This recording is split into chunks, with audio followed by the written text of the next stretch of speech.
Souvent, le bonheur de certains dépend de leurs biens ou des plaisirs de cette terre. C'est la raison pour laquelle leur union ne dure pas longtemps. Et c'est pourquoi nous voyons tellement de foyers malheureux. Peu de jours après leur mariage, les querelles commencent. Le mari et la femme ne sont pas d'accord.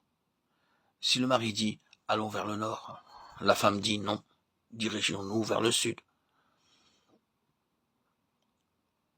Mais ceux qui sont unis par le Seigneur n'ont pas besoin de discuter. Ils se mettent à genoux pour trouver la volonté de Dieu. L'amour qu'ils ont l'un pour l'autre grandit jour après jour et leur procure de la joie. De la même manière, lorsque nous sommes unis au Seigneur Jésus, nous apprenons à l'aimer et, en grandissant spirituellement, notre amour pour lui croît également. Au début, nous disons « Seigneur, ce sont ces choses que je désire. Tu es mon bien-aimé Sauveur. C'est pourquoi, donne-moi toutes ces choses et satisfais mes désirs. » À mesure que notre compréhension spirituelle grandit, notre prière change aussi. Nous disons alors « Seigneur, quels sont tes désirs? Quelle est ta volonté?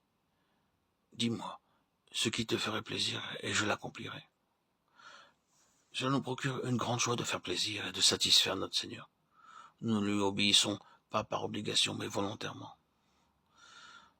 Cela devient facile d'obéir au Seigneur parce que nous avons la pleine assurance qu'il sait beaucoup mieux que nous-mêmes. Il connaît la fin depuis le commencement. Ses voies sont parfaites.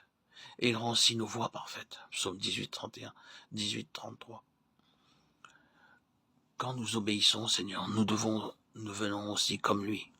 Nous recevons sa grâce, sa paix et ses vertus. Il est courant de prendre une photographie après le mariage. Mais lorsque vous en prenez une autre après quelques années de vie commune heureuse, vécue dans l'amour et dans l'unité, nous constatons une certaine ressemblance dans les visages. Bien que venant de familles différentes, les époux ont l'air d'être frères et sœurs. De la même manière, nous devons aussi être unis au Seigneur Jésus-Christ et être semblables à lui dans le domaine des pensées, des paroles et des œuvres, pour que finalement, nous puissions être son épouse. L'amour qu'un mari manifeste à l'égard de sa femme ne peut être comparé à celui qu'elle recevrait de sa mère, de sa sœur ou de quelqu'un d'autre. Nous sommes aussi aimés du Seigneur de façon particulière. C'est la raison pour laquelle nous sommes appelés son épouse.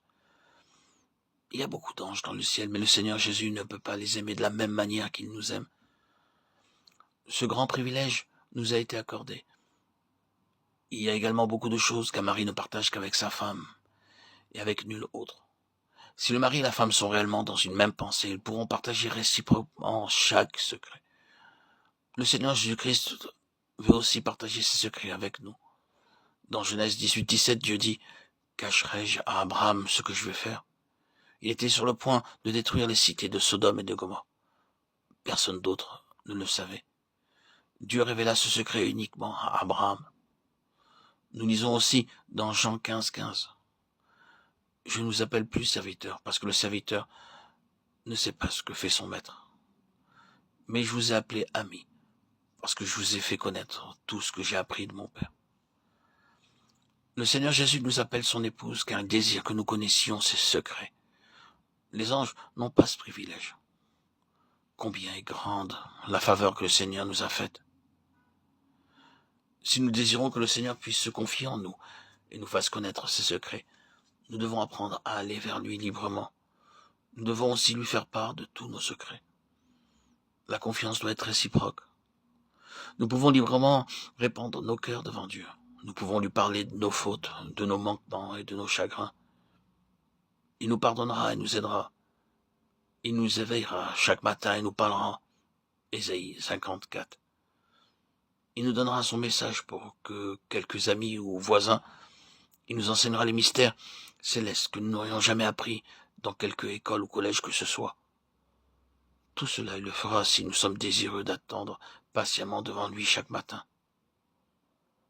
Essayez tout simplement, et vous verrez. Priez ainsi. Mon Seigneur, parle-moi, je suis prêt. Donne-moi ton message. Vous serez surpris alors de voir combien de messages célestes vous seront donnés. Mais très souvent, nous constatons que les gens n'accordent pas assez de temps au Seigneur.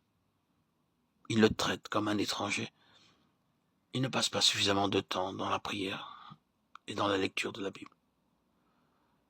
Ce n'est que lorsqu'ils sont contraints pour une raison ou pour une autre qu'ils lisent un chapitre.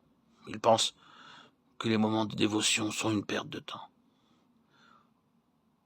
C'est ainsi qu'ils perdent le privilège d'être en communion avec Dieu.